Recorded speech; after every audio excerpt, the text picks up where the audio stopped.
Hello and welcome to my channel. My name is Josh and today we're going to be talking about the best purchase I've ever made for my video work, and I've bought a lot of crap over the years. This one purchase has literally been the most used, the most reliable and the most appreciated tool in my bag for literally every single video shoot I've done over the last 3 years. And that is my Giant Crane V1, not V2. It's ancient. I don't know what you're thinking, oh wow, another gimbal video. But no, instead we'll be discussing how you can consciously change your thought process when deciding to buy a piece of equipment for your video work based on whether it's actually going to be useful for you and your work or whether it's going to be a bad return of investment. First and foremost, let's talk about how much this old gimbal cost me. I bought this bad boy back on Facebook Marketplace in 2018, I believe, and I paid £140 for it. And as I said, for the last 3 years, I've used this gimbal consistently for every single one of my video projects, meaning that it's helped me earn over £45,000.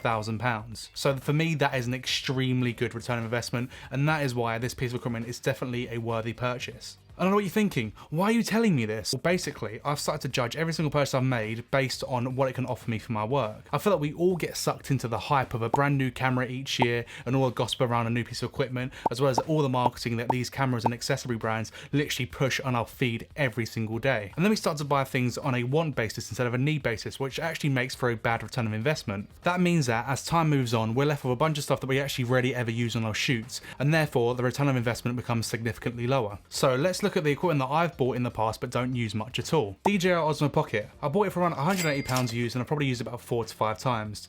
I've never actually used it for any of my commission work, so therefore it's never earned me any money. Poor investment. The Sigma 56mm f1.4 lens for the Sony EMount. I bought it for about £339 new. I probably use that lens on maybe 1 or 2 portrait shoots when I had my Sony system and maybe a couple of video shoots, so it did earn me a little bit of money, but it was on my shelf more than it was actually in my bag. Therefore, it was a poor investment, I think, for my work. The Kaboom XD wireless lavalier set.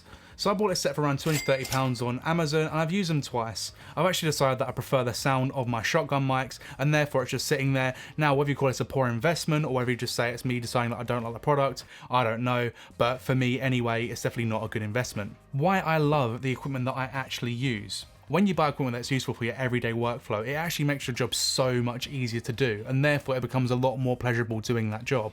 Therefore, I've now changed my perspective on purchases based on that mindset, or whether it's actually going to be useful for me in my every single day workflow. I think everyone should try and implement this thought process when they think about buying a new piece of equipment for their work, because realistically we're just spending our hard-earned money to get something that's slightly newer and slightly cooler. But normally it's those new and cool things that don't actually have a good return on investment, and they're not actually the things that we use on a regular basis. And I hate to say it, but it's normally the boring purchases that are the most useful ones. Though some of those are memory cards. You will literally never use your camera without memory cards. Therefore, having backup memory cards and investing in getting more memory cards is actually a really, really good return on investment, because it's a piece of equipment that you actually use on a daily basis. Lighting.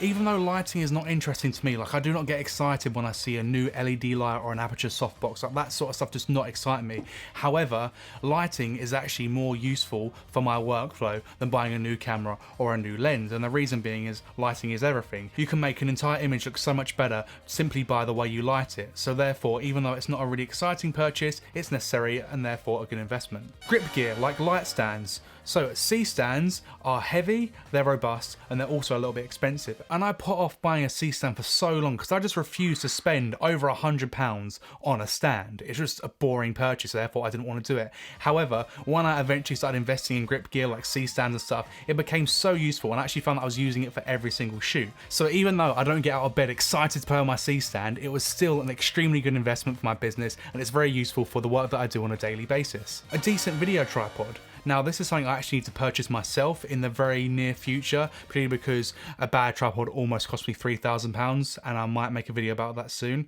But basically, having a decent tripod, even though it's an extremely boring piece of equipment, it's so essential because essentially you're using that to hold up your expensive camera, your expensive lens, your external monitor, etc, etc. Therefore, even though it's a piece of boring equipment, it's still a lot more valuable and useful than you actually think it would be. It's little things like that that I think that we should be focusing more on as as opposed to the cool new flashy stuff, because even though the cool exciting new products are going to make us happy in the short term, realistically it's not going to make us happy when it's just sitting there on our shelves and it's not getting used as much, and really the boring stuff is the stuff that gets used. I feel like having this mindset will prove to be extremely useful for me in the future of my business in terms of what I'm investing in and what I'm actually buying for the business as well, and I definitely think it's something that I want to be promoting and preaching to other people, because I think that if you do get into this mindset, you can actually consciously make a lot better decisions for yourself and what you do for a living. I'm going to end this video by saying that gear does matter, but only if you buy it for the right reasons. So thank you for watching this video. I hope you found it somewhat useful or entertaining, and if you did, then please consider subscribing because it helps me out a lot,